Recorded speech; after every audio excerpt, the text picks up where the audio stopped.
नमो नमः. चाटे शिक्षण समूहाच्या संस्कृत पाठमालेमध्ये आपलं स्वागत आहे. आपण व्याकरणाचा भाग बघत आलेलो आहे आतापर्यंत, ज्यामध्ये आपण सूचनानुसारम कृती कुरुत पाहिलं, त्यानंतर समास बघितले, उपपद विभक्तींची आपण थोडीफार चर्चा केली, त्यानंतर जो संख्यावाचक विशेषणाचा भाग होता, धातुसाधित विशेषणांचा भाग होता, तो सगळा आपण पाहिला. म्हणजे एकंदरीत व्याकरणाचा जो आपला 17 गुणांचा भाग आहे, त्याच्यातला 9 मार्कांचा भाग, 9 गुणांचा भाग आपण व्यवस्थित बघितलेला आहे. 8 गुणांना तुम्हाला भाषा सूत्र जे असतं, भाषासूत्र एक जास्त करून तुम्ही ते करून ठेवायचे व्यवस्थित, म्हणजे भाषासूत्रातले भाग तुम्हाला व्यवस्थित येतील. तर अशा प्रकारे आपल्याला व्याकरणाचा भाग इथं पूर्ण झालेला आहे. त्यानंतरचा भाग जो आपल्याला बघायचा आहे तो म्हणजे लेखन कौशलाचा. लेखन कौशलम म्हणजे काय, तर संस्कृतमध्ये पूर्वी जो होता भाग आपला, म्हणजे मागच्या सिलेबसमध्ये जो भाग होता त्याच्यामध्ये निबंध, चित्रवर्णन, संस्कृत संवाद असा सगळा भाग असायचा. पण आता मात्र तुमचा हा सगळा भाग कमी कमी करत आणलेला आहे. त्यामध्ये उपपद विभक्तीचा एक भाग 4 गुणांना येतो आणि 5 गुणांना उपपद विभक्तीचा भाग आपण एकदा बघायचा आहे, तो पुढील भागामध्ये आपण पाहूया. पण आत्ता आपण लेखन कौशल्याचा 5 गुणांचा जो विचार आहे तो बघायचा आहे. त्यातला अथवा मधला पहिला म्हणजे निबंधाचा भाग आपण बघणार आहे. लेखन कौशल्यामध्ये आपण आज बघणार आहे निबंध लेखनम. आता निबंध लेखन हा तसं बघायला गेलं तर खूप वास्ट असणारा, खूप विशाल असा त्याचा एक पॅटर्न आपल्याला दिसतो खरं तर. पण संस्कृतमध्ये ज्या वेळेला आपण निबंधाचा विचार करतो तेव्हा गोंधळून जाण्यासारखं काही एक नाही आहे. कारण 8वी, 9वी आणि 10वी म्हणजे 3च इयत्ता आपण संस्कृत शिकत आलेलो आहे. त्यामुळे फार मोठी अपेक्षा तुमच्याकडून निबंध लेखनाबाबत असत नाही. मग काय अपेक्षित आहे आपल्याला, तर निबंध लेखनासाठी आपल्याला वाक्यरचना सुटसुटीत असावी. वाक्यरचना करत असताना त्याच्यामध्ये शब्दांचा चांगला वापर केलेला असावा. जो विषय आपण पाहतोय त्या विषयाला धरून वाक्यरचना केलेली असावी. काही ठिकाणी उपपद विभक्तींचा त्वांत, लबंत, तुमंतचा वापर केलेला असावा. वाच्य परिवर्तन म्हणजे कर्तृवाच्य किंवा कर्मवाच्यचा वापर केलेला असावा. लकारांचा योग्य वापर केलेला असावा. धातुसाधित विशेषणं वापरलेली असावीत. अशा माफक अपेक्षा तुम्हाला त्या ठिकाणी अपेक्षित असतात. आणि हे सगळं करून आपण एक एक वाक्य ज्याच्यामध्ये 2 पेक्षा 3 पेक्षा जास्त शब्द असावेत. बघा, 2च शब्द, मम प्रिय कवीही म्हटलं तर कालिदासः मम प्रिय कवीही, याला मार्क मिळत नाही. याहून तुम्हाला काहीतरी व्यवस्थित बोलता आलं पाहिजे, व्यवस्थित लिहिता आलं पाहिजे, व्यवस्थित संस्कृत भाषा कळली आहे असं आपल्याला लक्षात आलं पाहिजे. आणि यासाठी मग आपण काय करायचंय, शक्यतो आपले जे निबंधाचे विषय आहेत म्हणजे त्यातली त्यात आणखीन एक चांगली जमेची बाजू अशी आहे की एकूण आपल्याला 7 निबंध आहेत. या 7 निबंधांपैकी आपल्याला एकूण 3च निबंध विचारले जातात. आता या वर्षीचा जर विचार केला तर आपल्याला 5च निबंध ठेवलेले आहेत. मम प्रियम पुस्तकम आणि भारतीयम प्रसिद्धम स्थलम हे 2 भाग आपल्यातून वगळून टाकलेले आहेत या वर्षीच्या सिलेबससाठी. लक्षात येते, म्हणजे हे 2 भाग वगळून बाकीच्या भागांवरती आपल्याला म्हणजे एकूण तुम्हाला 5 विषय असणार आहेत. ह्या 5 पैकी तुम्हाला एक्सप्लेन करण्याचे किंवा लिहिण्याचे विषय 3 येणार आहेत पेपरला. तुमच्या प्रश्नपत्रिकेमध्ये किती विषय येणार, 3. आणि या 3 मधला आपल्याला लिहायचं आहे किती, 1. किती सोपं केलेलं आहे बघा. एकूण 5 विषय म्हणजे आता समजा तुम्हाला मम प्रिय कवीही, मग तुम्ही कुठल्याही कवीवर लिहू शकता, तुम्हाला बंधन नाही. मम प्रिय नेता, तुम्ही कुठल्याही नेत्यावर लिहा, तुम्हाला बंधन नाही. लक्षात येते, म्हणजे कुठल्याही नेत्यावर, कुठल्याही कवीवर तुम्ही 6 ते 7 वाक्य व्यवस्थित लिहायचे, तेवढं पुरेसं असणार आहे. तेवढंच लिहिलं की तुम्हाला 5 गुण मिळणार आहेत. अपेक्षा एवढीच आहे की प्रत्येक वाक्य हे सुटसुटीत चांगली वाक्यरचना केलेलं असावं, ज्यामध्ये तो निबंधाचा विषय व्यवस्थित उद्धृत केलेला असावा, त्यामध्ये थोडेफार व्याकरणाची चांगली रचना केलेली असावी, की तुम्ही ह्या 3 वर्षांमध्ये जे काही शिकलात त्याचं योग्य असं इम्प्लिमेंटेशन तिथं दिसावं. व्यवस्थित कळलंय का बघा. म्हणजे निबंध लेखन हा 5 पैकी 5 गुण मिळवून देणारा आपल्यासाठीचा सगळ्यात महत्त्वाचा असा मोठा प्रश्न आहे. म्हणजे आत्तापर्यंत आपण काय काय बघत आलोय, भाषासूत्रमध्ये नाम, सर्वनाम, क्रियापद, धातुसाधित विशेषण हा भाग आपण व्यवस्थित घेतला की आपल्याला 8 गुण मिळतात. यासाठी पण मी तुम्हाला असं सांगितलंय की जर तुम्ही भाषासूत्र पाहिलं, नाम घेतलं, तर भाषासूत्र 1 पहिलं करा व्यवस्थित 10वीचं, आणि मग 9वीचं थोडंफार करून ठेवा की जेणेकरून आपल्याला नामांचे 2 गुण मिळतील. सर्वनामांसाठी आपण अस्मद, युष्मद, तत्पुल्लिंग, तत्स्त्रीलिंगचा चांगला अभ्यास करायचा आहे, म्हणजे ते आपल्याला गुण मिळतील व्यवस्थित. त्यानंतर क्रियापदांसाठी आपण लट लकार, लंग लकार, लोट लकार आणि विधिलिंग लकार आणि लुट लकाराचा चांगला अभ्यास करायचा आहे, म्हणजे लकार पाठ करायचे आहेत. एवढं केलं की आपल्याला क्रियापदांचे 2 गुण मिळतात. आणि धातुसाधित विशेषणासाठी आपण पृष्ठ क्रमांक 78 वरचे सगळे धातूंची विशेषणं बघणार आहोत, की हे झाल्यानंतर आपल्याला 8 पैकी 8 गुणांचा अभ्यास होतो. त्यानंतर आपण समास बघितले, संख्यावाचक विशेषण बघितलं, सूचनानुसारम कृती कुरुत पाहिलं, समानार्थी विरुद्धार्थी असतं. या सगळ्याचा मिळून आपल्याला 9 गुणांचा अभ्यास करायचा आहे. म्हणजे हे 17 गुण मिळालेच पाहिजेत. आणि त्याचबरोबरीनं लेखन कौशलमध्ये उपपद विभक्ती आपण पाहणार आहोत. त्यानंतरचा भाग म्हणजे निबंध लेखन. निबंध लेखनाला ऑर म्हणजे अथवा असतं चित्रवर्णन. निबंध लेखनाला एकूण आपल्याला 5 विषय यावर्षी तयार करायचे आहेत. ते 5 विषय आपण केले की आपली व्यवस्थित तयारी होतीये, त्याचे 5 पैकी 5 गुण आपण मिळवायचेच आहेत. बघा, यातला एकही गुण इकडं तिकडं होता कामा नये, आणि यासाठी मी हे तुम्हाला सांगते. तर निबंध लेखनामध्ये आपण काय काय बघणार आहोत आता ते बघा. निबंध लेखनासाठी आवश्यक असणाऱ्या बाबी कुठल्या कुठल्या आहेत बघा. निबंध 7 ते 8 वाक्यांचा असावा. पहिली गोष्ट महत्त्वाची, निबंध लेखन करताना ते 10, 15, 20 ओळींचं करायचं नाही. ते किती ओळींचं असावं? 7 ते 8 वाक्य असावीत निबंधामध्ये. लक्षात आलेलं आहे?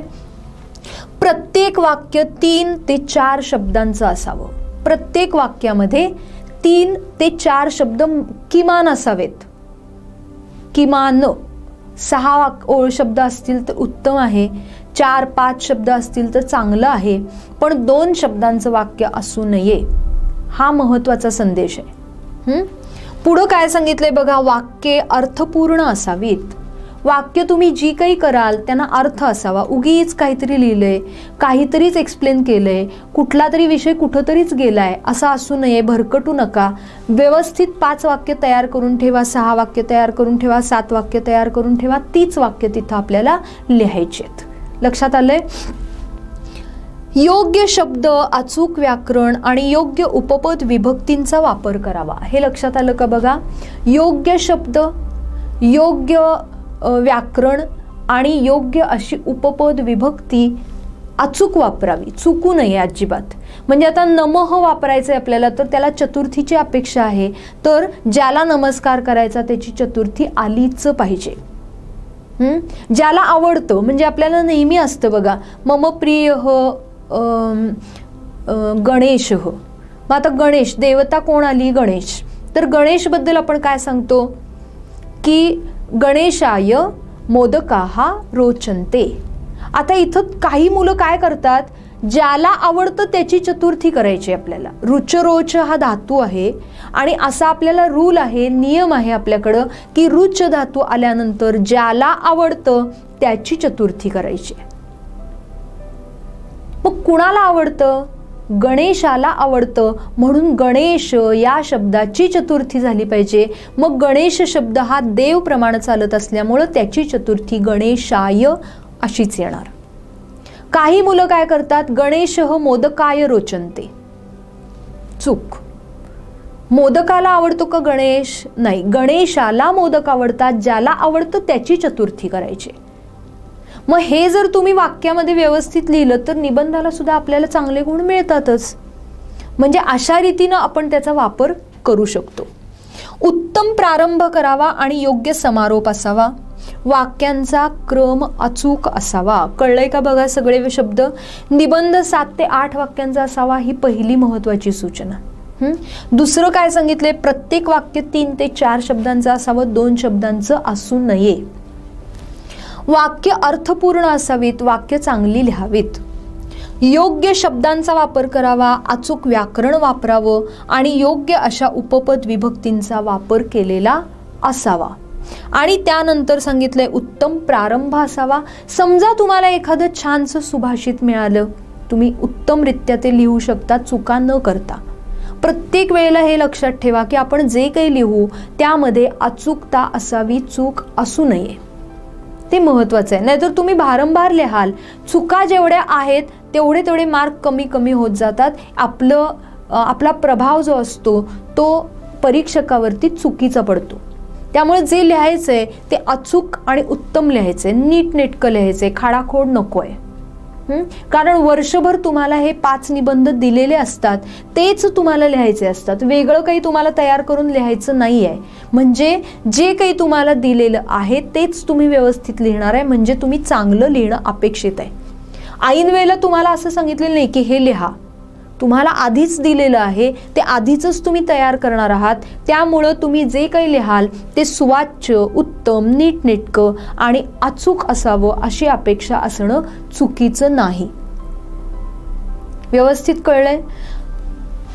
उत्तम प्रारंभ आणि योग्य समारोप असावा आणि वाक्यांचा क्रम कसा असावा, अचूक असावा. वाक्यांमध्ये इकडं तिकडं काहीही झालेलं असू नये. वाक्य व्यवस्थित लिखाणात यावेत. म्हणजे शाळेवरती निबंध असेल तर मी शाळेला जाते, शाळेमध्ये काय काय आहे, ग्रंथालय कुठं आहे, हे सगळं व्यवस्थित क्रमाक्रमानं लिहिलेलं असावं. एक उदाहरण म्हणून सांगितलं. तुम्हाला शाळेवरती निबंध नाही, पण तरी पण मी असं सांगितलं. लक्षात आलंय. तर आता त्याच्या पुढं बघा, आपल्याला निबंधाचे विषय यावर्षी बघायचे आहेत 5. हे 5 कुठले कुठले तर मम प्रिय कविही, मम प्रिय नेता, मम प्रिया भाषा, मम प्रिय खगः, मम प्रिय उत्सव. मला वाटते मम प्रिय खगः हा तर मला वाटते पुस्तकात तुम्हाला निबंध दिलेलाच आहे. बरोबर आहे. आणि तुम्हाला बऱ्याच वेळेला असं शाळेत सांगितलं जातं की पुस्तकातलं काही लिहू नका. तर असं काही नाही आहे. तुम्हाला फक्त एवढंच करायचं आहे की अचूक लिहायचं आहे. तुम्ही पुस्तकातलं भलेही लिहा, त्याबद्दल तुम्हाला काही कोणी म्हणत नाही. कारण बाकीचे सुद्धा तुम्ही निबंध जेव्हा लिहिता तेव्हा ते तुम्ही कुठून तरी उतरूनच काढलेले असतात, लिहूनच घेतलेले असतात. त्यामुळे त्याच्याबद्दल कोणाला काही आक्षेप घेण्याचं कारण नाही आहे. तुम्ही जी वाक्य लिहाल ती अचूक येणं गरजेचं आहे, ते महत्त्वाचं आहे. पुस्तकातली वाक्य लिहिलीत म्हणून तुमचे मार्क कट करतात असा संभ्रम करून घेऊ नका. असा गैरसमज जर असेल मनात तर ते काढून टाका. असा कुणालाही हक्क नसतो की तुम्ही वाक्य लिहिले आणि ते चुकीचं दिले. तुम्ही वाक्य लिहिले ना, ते बरोबर आहे ना, त्याच्यातले शब्द बरोबर आहेत, व्याकरण बरोबर आहे, त्याच्यामध्ये लकार बरोबर मी वापरलेला आहे, उपपद विभक्तीचा वापर केलेला आहे, सगळं व्यवस्थित आहे. मग मार्क कट करण्याचं कुठलंही कारण असत नाही. फक्त आपली तयारी व्यवस्थित करून ठेवा. आता बघा, मम प्रिय कविही, मम प्रिय नेता, मम प्रिया भाषा, मम प्रिय खगः आणि मम प्रिय उत्सव. आपण एक साधारण 3 विषय यातले डिस्कस करू. बाकी 1-2 विषय तुम्ही सोडवायचेत. काही वाटलं तर तुम्ही किती पुस्तकं काढून बघू शकता, काही विचारू शकता. तर बघा, मम प्रिय कविही पहिलाच विषय आपण घेतोय. मम प्रिय कविही, माझा प्रिय कवी. कवीबद्दल बोलायचं असेल तर संस्कृत कवीबद्दल, तुम्हाला मराठी कवीबद्दल पण बोलता येतं, तुम्हाला तुमच्या आवडत्या इंग्लिश कवीबद्दल सुद्धा बोलता येतं, काहीही तुम्ही लिहू शकता. पण एक साधी सोपी रचना म्हणून आपण नेहमी कालिदासाचं नाव घेतो. आणि खरोखरच कालिदासाचा विचार करायचा झाला तर कालिदास हा एक उत्तम साहित्यकार संस्कृत भाषेमधला होऊन गेला. म्हणजे इतकं की त्याचं मेघदूत नावाचं जे खंडकाव्य होतं ते वाचून गटे नावाचा एक जर्मन कवी असा अक्षरशः खुळ्यासारखं झालं, त्याला तो भारावून गेला की काय हे लिहिलेलं आहे. म्हणजे जर्मन लोकांचं वैशिष्ट्य आहे की त्यांनी इथं येऊन संस्कृत भाषा शिकली आणि त्या संस्कृत भाषेचं सौंदर्यपूर्ण असं त्यांनी विवेचन केलं, सौंदर्यपूर्ण त्याचा आस्वाद घेतला. अवघड असतं म्हणजे भाषा शिकणं आणि भाषेचा एवढा खोलात जाऊन विचार करणं हे खूप अवघड असतं. पण इतकं त्या लोकांनी केलं आणि इतका कालिदास सर्वदूर पसरला. तर कालिदासाबद्दल असं म्हटलं जातं की कालिदास हा पहिल्यांदा खूपच मंद अशा प्रवृत्तीचा होता, मंद बुद्धीचा होता आणि नंतर मग त्याचा अपमान वगैरे झाल्यानंतर त्यानं ते काली मातेकडे जाऊन सगळं प्रसन्न करून, तिला प्रसन्न करून ते सगळं ज्ञान मिळवलं आणि म्हणून त्याला कालिदास म्हणतात. काली या मातेचा दास होता म्हणून कालिदास. तर असा हा कालिदास मम प्रिय कवी ही असं आपल्याला जेव्हा लिहायचं असेल, जेव्हा आपल्याला त्याच्याबद्दल बोलायचं असेल, तर कालिदास हा होऊन गेलेला आहे. कालिदास हा आत्ता नाही आहे, होऊन गेलेला असल्यामुळे त्याच्याबद्दल आपण आसित वगैरे सारखे संस्कृत लंग लकाराचा वापर करणार आहोत. डोक्यामध्ये या सगळ्या गोष्टी लक्षात ठेवा. आता पहिलं वाक्य त्याच्यामध्ये आपण काय लिहिलं, उपमा काली. तुम्ही काहीही लिहू शकता पण तयारी करून ठेवायचे, ऐन वेळेला वाक्य तयार करत बसायचं नाही. मी एक नमुना दाखल तुम्हाला हे दिलेलं आहे. तुम्हाला आणि काही वेगळं लिहायचं असेल, याच्यामध्ये काही संस्कृत श्लोक घालायचे असतील तर ते तुम्ही घालू शकता. पण लक्षात घ्यायचं प्रत्येक वेळेला की त्यात चुका असू नयेत. लिहिताना अतिशय उत्तम आणि अचूक लिहायचं आहे. संस्कृत श्लोक लिहितात म्हणून त्याला मार्क जास्त असतात असं काही नसतं. लिहिलात श्लोक उत्तम आहे, तुमचा प्रभाव चांगला पडेल, पण तुम्हाला वाक्यरचना या कराव्याच लागतील. श्लोक हा वाक्यरचनेचा भाग नाही, तुम्हाला वाक्यरचना वेगळ्या कराव्याच लागतील आणि त्यालाच गुण असतात. लक्षात येते. पहिलं वाक्य बघा, उपमा कालिदासस्य एषा उक्तिः यस्य कृते प्रसिद्धा सह कालिदासः मम प्रियः कविः. उक्ती ती आहे म्हणून प्रसिद्धा म्हटलं, इथं विसर्ग नको बर काय, चुकून पडलेला आहे. काय आहे बघा, हा जो भाग आहे उपमा कालिदासस्य, याला अंडरलाईन करा. उपमा कालिदासस्य म्हणजे कालिदासासारखी उपमा कुणाला जुळली नाही, कुणाला जमली नाही. उपमा म्हणजे काय, तर जणू काही कमळ, हात हा कमळच आहे, कमळाप्रमाणे हात. हे मी साधं उदाहरण दिलं, म्हणजे एखाद्याची तुलना करणं वगैरे हे उपमा. तर कालिदासासारखी उपमा कुणाला कधी जमलीच नाही म्हणून कालिदासाला म्हटलं जातं उपमा कालिदासस्य. उपमा कालिदासस्य एषा उक्तिः, अशी उक्ती, अशी असं वचन, यस्य कृते प्रसिद्धा, ज्याच्यासाठी प्रसिद्ध आहे. यस्य कृते, कृते हा अव्यय आला, त्याला षष्ठीची अपेक्षा आहे, म्हणजे उपपद विभक्तीचा वापर आपण केला. प्रसिद्ध आहे त्याचं विशेषण आहे उक्तीचं, म्हणजे इथं आपण विशेषण विशेष्य वापरलं. सह कालिदासः मम प्रिय कवीः, अशा रीतीनं वाक्य पहिलं झालं, याला मार्क मिळतो. लक्षात आलं. आता दुसरं वाक्य बघा, कालिदासः कवी कुलगुरुः नामना प्रख्यातः. प्रख्यात हा एक शब्द आपण वापरला, म्हणजे भाषेचं ज्ञान मिळालं, म्हणजे आपल्याकडे भाषेचं ज्ञान आहे हे लोकांना कळायला हरकत नाही.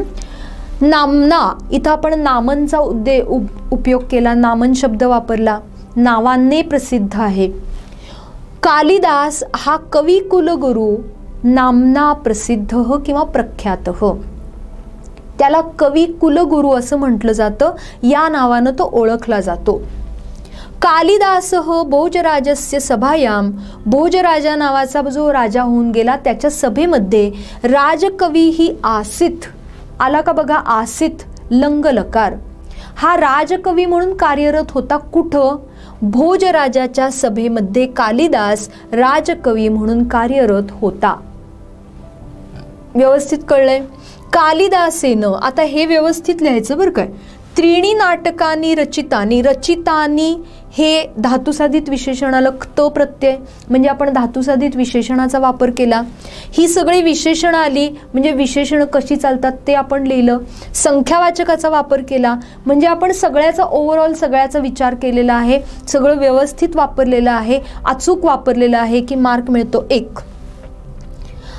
कालिदासेन त्रीणी नाटकानी रचितानी तेषु त्यांच्यामध्ये अभिज्ञान शाकुंतलम एतत् प्रसिद्धम नाटकम, सगळ्यात प्रसिद्ध नाटक त्याचं कुठलं तर अभिज्ञान शाकुंतलम.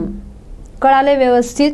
त्यानंतर बघा, तेन द्वे महाकाव्ये तथा द्वे खंडकाव्ये अपि रचितानी, त्यानं 2 महाकाव्य आणि त्याचप्रमाणे 2 खंडकाव्य सुद्धा रचितानी रचली.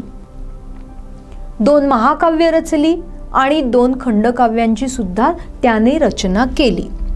मेघदूतम इति तस्य प्रसिद्धम खंडकाव्यम, मेघदूत हे त्याचं प्रसिद्ध खंडकाव्य आहे. यावत जोपर्यंत, बघा आता, यावत गगने चंद्र सूर्योस्त्याताम, जोपर्यंत आकाशामध्ये चंद्र आणि सूर्य, आला का समास दिसतोय का, चंद्र सूर्यो समास आहे. म्हणजे समास आहे याचा अर्थ समासाचा पण अभ्यास आपण व्यवस्थित केलाय. स्याताम म्हणजे राहतील, तावत म्हणजे तोपर्यंत, यावत तावतचा वापर आपण केला म्हणजे युग्ममालासारखं आपण लिहिलं म्हणजे आपण चांगलं वाक्य तयार केलं असं आपण म्हणायला हरकत नाही. कालिदासस्य रचना स्थास्यती, स्थास्यती हा कसलं रूप आलं, लुटलकार, भविष्यकाळ. म्हणजे अशा रीतीनं आपण बरेच लकार इथं वापरलेले आहेत, उपपद विभक्तीचा वापर केलेला आहे, धातुसाधित विशेषणाचा वापर केलेला आहे, संख्यावाचक विशेषणाचा वापर केलेला आहे. त्यानंतर आपण युग्ममालासारखं यावत तावत वापरलेलं आहे. खंडकाव्य कुठलं प्रसिद्ध आहे म्हणजे माहिती सुद्धा व्यवस्थित दिलेली आहे. म्हणजे हा सगळा भाग आपण व्यवस्थित मांडला, याचा अर्थ आपल्याला 5 पैकी 5 गुण मिळायला हरकत नाहीत. एकदा पुन्हा परत एकदा व्यवस्थित आपण वाचून घेऊया. मम प्रियः कविः उपमा कालिदासस्य इति उक्तिः, कालिदासस्य कृते किंवा यस्य कृते प्रसिद्धा सह कालिदासः मम प्रियः कविः. कालिदासः कवी कुलगुरुः नामना इति घातलं तरी चालेल बरं का इथं. कालिदासः कवी कुलगुरुः इति नामना प्रख्यातः, हा नावानं प्रसिद्ध आहे. कालिदासः भोजराजस्य सभायाम राजकवीः आसीत्, कालिदास भोजराजाच्या सभेमध्ये राजकवी होता. कालिदासेन 3 नाटकानि रचितानि तेषु अभिज्ञान शाकुंतलम एतत् प्रसिद्धम नाटकम, तेन 2 महाकाव्ये तथा 2 खंडकाव्ये अपि रचितानि. ही 2 आहेत आणि ही 2 आहेत म्हणजे एकूण किती झाली 4, म्हणून हे बहुवचनात घेतलंय बरं काय.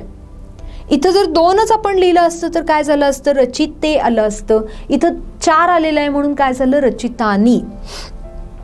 मेघदूतम इति तस्य प्रसिद्धम खंडकाव्यम, मेघदूत नावाचं त्याचं खंडकाव्य प्रसिद्ध आहे.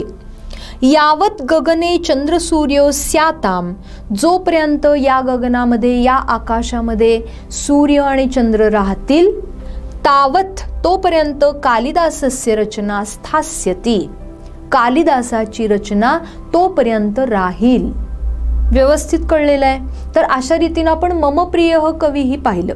आता त्याच्यानंतरचा पुढचा भाग आपण बघणार आहे मम प्रिया भाषा. आता तुम्ही इथं परत मी तुम्हाला असं सांगते, तुमची प्रिय भाषा म्हणून तुम्ही मराठी लिहू शकता, तुम्ही इंग्लिश लिहू शकता, तुम्हाला जी मनापासून आवडते ती भाषा तुम्ही लिहू शकता. पण त्या भाषेचं वैशिष्ट्य तुम्हाला सांगता आलं पाहिजे. का आवडते ते थोडक्यात सांगितलं पाहिजे, तिचं एखादं वैशिष्ट्य तुम्ही सांगितलं पाहिजे.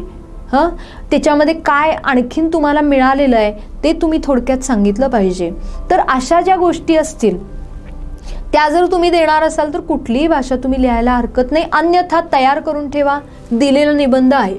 मम प्रिया भाषा म्हणजे माझी प्रिय भाषा. सर्वासु भाषासु मुख्या, सर्व भाषांमध्ये, सर्वासु सप्तमी, भाषासु सप्तमी, सर्व भाषांमध्ये मुख्या, प्राचीना, सहजा, सुबोधा, सरला भाषा, नाम संस्कृत भाषा. आता इतकं सगळं आठवत नसेल तर सोपे 1-2 गोष्टी लक्षात ठेवा, तेवढं लिहिलं तरी पुरेसं होतं. ही सगळी त्याची विशेषणं आहेत. भाषा कशी आहे, मुख्या म्हणजे मुख्य आहे, प्रधान आहे. प्राचीना म्हणजे खूप प्राचीन आहे. सहजा म्हणजे सहज आहे. सुबोधा म्हणजे कळायला सोपी आहे. आणि सरला म्हणजे सरळ आहे. भाषा नाम, नामचा अर्थ इथं आपण घेणार आहे म्हणजे संस्कृत भाषा. कळलेलं आहे पहिलं वाक्य काय काय सांगितलं बघा. सर्वासु भाषासु मुख्या, सर्व भाषांमध्ये मुख्य असणारी, प्राचीना प्राचीन असणारी, सहजा सुबोधा सरला भाषा नाम संस्कृत भाषा. व्यवस्थित कळलंय पहिलं. आता दुसरं वाक्य बघा. संस्कृत भाषा संगणक योग्या. कसं लिहिलंय बघा बरं काय.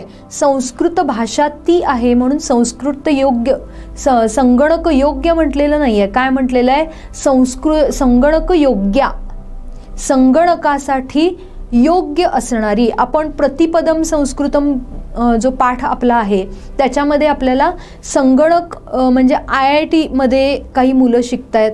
ती मुलं संस्कृत IIT मध्ये तंत्रज्ञानाचं खरं तर शिक्षण मिळतं. तिथं मुलं हे शिकतायत, संस्कृत शिकतायत. कारण का तर शास्त्रज्ञांचं असं मत आहे की संगणक आणि संस्कृत यांचा ताळमेळ बसू शकतो. ती भाषा संगणकासाठी योग्य असू शकते म्हणून संस्कृत शिकवलं जातं, त्याचं व्याकरण शिकवलं जातं. मग आता इथं काय दिलंय बघा. संस्कृत भाषा संगणक योग्य वर्तते, संगणक योग्य आहे.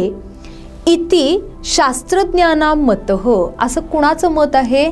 शास्त्रज्ञांचं मत आहे. काय मत आहे तर संस्कृत भाषा संगणक योग्या वर्तते इति शास्त्रज्ञाना मतः. लक्षात आलं व्यवस्थित. त्याच्या पुढे बघा. संस्कृत भाषा याम, संस्कृत भाषेमध्ये म्हणजे आपण व्याकरण व्यवस्थित वापरतोय. नैकानी बघा पहिली वेलंटी आहे. वनम वने वनानी, नैकानी सुभाषितानी वर्तन्ते. संस्कृत भाषेमध्ये अनेक सुभाषिते आहेत. लक्षात आलं. संस्कृत भाषायाम विविधाः ज्ञानग्रंथाः वर्तन्ते. मग नुसतीच सुभाषित आहेत, नुसतीच कालिदासानं केलेली काव्य आहेत का. नाही, तर त्यामध्ये अनेक प्रकारचे ज्ञानग्रंथ आहेत. तुमच्या माहितीसाठी तुम्हाला माहिती असेल आयुर्वेद हा मूळ कुठला आहे. संस्कृत भाषेतला आहे. त्यानंतर ऋग्वेदासारखे 4 चांगले चांगले वेद आपल्याला संस्कृत भाषेत दिसतात. नाट्यवेद नावाचा भरत मुनींचा जो नाट्यशास्त्रावरचा ग्रंथ आहे तो आपल्याला संस्कृत भाषेत दिसतो. म्हणजे अशा प्रकारे संस्कृत भाषा ही ज्ञानग्रंथ आहे, ज्ञानभाषा आहे. म्हणून इथं आपल्याला काय सांगितलेलं आहे ती संस्कृत भाषा ज्ञानभाषा वर्तते. लक्षात आलंय का बघा. त्यानंतर पुढे काय सांगितलंय. संस्कृतस्य उच्चारणेन, संस्कृत भाषेच्या उच्चारणाने वाणी शुद्धा भवती. संस्कृत भाषेचा म्हणून प्रतिपदम संस्कृतमध्ये आणखीन आपण बघितलेलं आहे की संस्कृत भाषा उच्चारल्यानं आपली वाणी शुद्ध होते. आणि त्याचा वापर आपण कुठं करू शकतो. जिथं ज्यांना निवेदन करायचं आहे, ज्यांना काहीतरी सूत्रसंचालन करायचं आहे, ज्यांना कुणाला तरी आवाज द्यायचे आहेत, म्हणजे डबिंगसाठी वापरायचं आहे एखाद्याला ज्ञान आपलं, तर त्याला आपली भाषा सुंदर स्वच्छ आणि प्रवाही करून वापरण्यासाठी संस्कृत भाषा ही अतिशय उपयोगी असते. लक्षात येते. म्हणून काय सांगितलंय बघा. संस्कृतस्य उच्चारणेन वाणी शुद्धा भवती. संस्कृत भाषेचं उच्चारण जर केलं तर वाणी शुद्ध सात्विक बनते. सा विविध भारतीय भाषाणां जननी इति तज्ञानां मतः. ती अनेक भारतीय भाषांची माता आहे असं तज्ञांचं मत आहे. तज्ञांना काय वाटतं की संस्कृत भाषा ही भारतामधल्या विविध भारतीय भाषांची माता आहे, आई आहे. आता मराठीतच आपण बघितलं तर मराठीत कितीतरी संस्कृतमधले शब्द आहेत. म्हणजे बऱ्याच वेळेला आपल्याला असं विचारतात की शुभप्रभातला संस्कृतमध्ये काय म्हणतात तो. तर शुभप्रभात हा मुळातच संस्कृत शब्द आहे. त्याला मराठीत आहे तसं घेतलेलं आहे. त्यामुळं शुभप्रभात ह्याला संस्कृतमध्ये आणि काय म्हणणार. तो मुळातच संस्कृत शब्द आहे, तो उचलून आपण मराठीत घेतलेला आहे. लक्षात येते का बघा. म्हणजे आहेत तसे शब्द आपण असे घेत आलेलो आहे. यावत गगने, आता मगासारखंच वाक्य केलेलं आहे बघा इथं. यावत तावत यावत गगने चंद्र सूर्योस्त्याताम, जोपर्यंत या गगनामध्ये चंद्र आणि सूर्य राहतील, तावत संस्कृत भाषा स्थास्यती, तोपर्यंत संस्कृत भाषा राहील. बघा, म्हणजे एक कालिदासाचं तुम्ही वाक्य तयार केलं, तिथं फक्त कालिदास काढून टाकलं आणि संस्कृत भाषा घातलं की आपलं वाक्य पुन्हा एकदा तयार होतं आणि ते पण उत्तम तयार होतं. वाक्य कशी करायची कळलं का? बघा, वाक्यामध्ये खूप भारंभार काहीतरी घालायचं नाही, अवघड वाक्य करायची नाहीत, सोपी सुटसुटीत छान अशी छोटीशी वाक्य करायची आहेत. पहिलं वाक्य बघा आपण काय केलं, हे पण थोडं कमी करणार असाल तर चालू शकतं. इथं मधुरा शब्द घालणार असाल चालू शकतं. हां, बघा काय केलंय, सर्वासु भाषासु मुख्या प्राचीना सहजा सुबोधा सरला भाषा नाम संस्कृत भाषा. संस्कृत भाषा संगणक योग्या वर्तते इति शास्त्रज्ञाना मतः. शास्त्रज्ञांचं मत काय आहे की संस्कृत भाषा ही संगणक योग्य आहे. संस्कृत भाषायाम नैकानी सुभाषितानी वर्तन्ते. संस्कृत भाषेमध्ये अनेक सुभाषित आहेत. संस्कृत भाषायाम विविधाः ज्ञानग्रंथाः वर्तन्ते. अनेक ज्ञानग्रंथ आपल्याला दिसतात. संस्कृतस्य उच्चारणेन वाणी शुद्धा भवति, म्हणजे वाणी शुद्ध बनते. सा विविध भारतीय भाषाणाम जननी इति तज्ञानां मतः. आणि मग शेवटचं वाक्य आपण काय गेलं, यावत गगने चंद्र सूर्यो स्याताम तावत संस्कृत भाषा स्थास्यती. लक्षात आलंय? आता एक शेवटचा फक्त बघा, मम प्रिय उत्सव. आता तसाच आपण घेणार आहे हा. याच्यात आता जास्त एक्सप्लेन करत बसायची आपल्याला गरज नाहीये. पहिले दोन आपण व्यवस्थित बघितलेत. बघा, दीपावली ही नाम मम प्रिय उत्सव. दीपावली याच्यामध्ये ली दुसरं काढू नका, कारण का दिलेलं आहे बघा, दीपावली ही नाम दीपानाम आवली ही. आवली याचा अर्थ ओळ, दिव्यांची ओळ म्हणजे दीपावली. मग इथं आवली हा शब्द येतो म्हणून संस्कृतमध्ये ल ला पहिलीच वेलांटी काढा, मराठीमध्ये आपण दुसरी वेलांटी काढतो, पण ती चूक आपण संस्कृतमध्ये करायची नाहीये. दीपावली नाम दीपानाम आवली ही एषः प्रकाशमय उत्सव. हा कसा उत्सव आहे? प्रकाशमय आहे. तमह दूरी करोती. इथं हे वाक्य जे आहे, शब्द जो आहे दूरी करोती, तो च्वी रूपाचा शब्द आहे. तो लक्षात ठेवायचा, म्हणजे याचा पण वापर आपण केला हे दिसायला पाहिजे. तमह यामध्ये मूळ शब्द तमस आहे.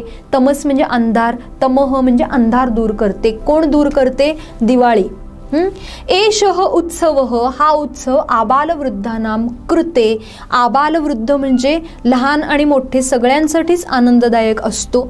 अस्मिन् उत्सवे जनाः विविध प्रकारकाणि मिष्टान्नानी, वेगवेगळ्या प्रकारची गोडधोड खाणी कृत्वा करून सम्मिल्य आनंदेन खादन्ति. सगळे मिळून आनंदाने ते खातात.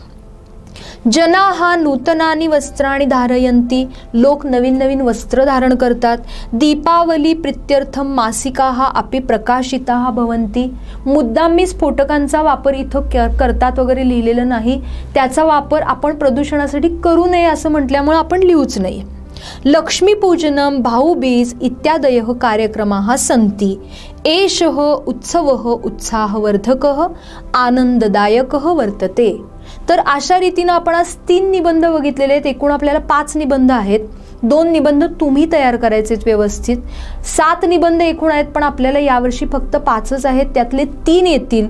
3 पैकी आपल्याला एकच लिहायचं आहे. त्याची 6 ते 7 वाक्य आपल्याला तयार करून ठेवायचे. मला वाटते हा सगळा भाग आपल्याला व्यवस्थित कळलेला असेल, लक्षात आलेला असेल. तुम्हाला व्यवस्थित वाचून घेतलं तर छान कळेल. निबंधाचे 5 पैकी 5 गुण आपल्याला सगळ्यांना मिळवायचे आहेत. तर नमो नमः.